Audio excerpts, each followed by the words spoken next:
You know those incredible epoxy resin projects you see online? The ones that have that deep, glossy, almost liquid-like finish? It's an amazing art form for sure. But getting that perfect result, well, it's like walking a tightrope. One tiny little mistake and your whole project can be totally ruined. So that's the million-dollar question, right? How do you get that flawless, crystal clear result every single time? Whether you're aiming for a massive river table or some delicate jewelry or even just a set of coasters, that's the goal. And you know what? The answer isn't some super secret, complicated technique. It really just comes down to knowing and avoiding a handful of critical, project-killing mistakes. So let's dive in and break it all down. Okay, first things first, the prep phase. Honestly, so much of your success is decided right here, before you've even opened a bottle of resin. Getting this part right is everything. It sets you up for a smooth ride from start to finish. So what's wild is that each of these steps is designed to prevent a very specific disaster. First up, safety gear, gloves, a mask, goggles. This is absolutely non-negotiable. Step 2, sealing your surface. This is huge. If you're working with something porous like wood, sealing it first stops a literal storm of bubbles from escaping into your resin later. Then you've got leveling. This just makes sure the resin cures evenly and doesn't just, ooze over one side. And finally, a leak-proof mold. Trust me, you do not want to wake up to a giant, expensive puddle of resin all over your floor. All right, our prep work is locked in, which means we can move on to the main event, the pour itself. This is where precision and timing become absolutely critical. I want you to burn this number into your brain, 7. To make sure the resin and the hardener molecules actually bond correctly, you have got to mix them for a minimum of 5 to 7 minutes. Seriously.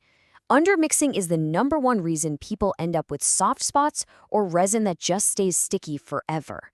And this lays out the perfect game plan. So after that full 7-minute mix, just let the bucket sit for 2 or 3 minutes. A ton of the bubbles you just whipped in there will rise to the surface and pop on their own.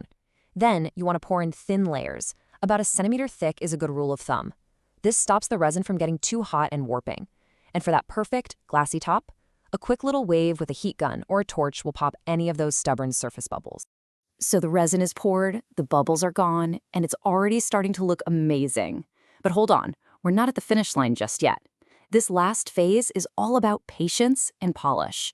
And it's what separates the okay pieces from the truly professional ones.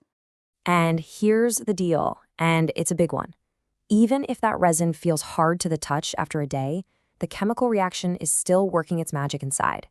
If you try to sand it or pop it out of the mold too early, you're just going to get fingerprints and ruin the surface. You've got to give it a full 48 hours.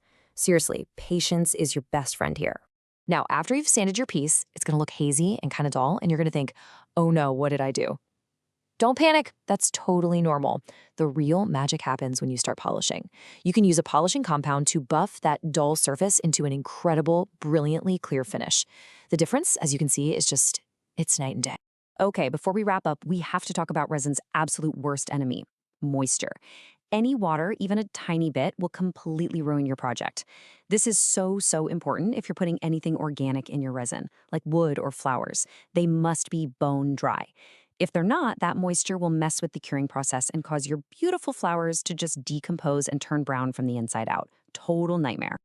So there you have it, the key mistakes to look out for to get that flawless finish. The process definitely demands precision and patience and a whole lot of prep. But now that you know the rules of the game, the only question left is, what are you going to create?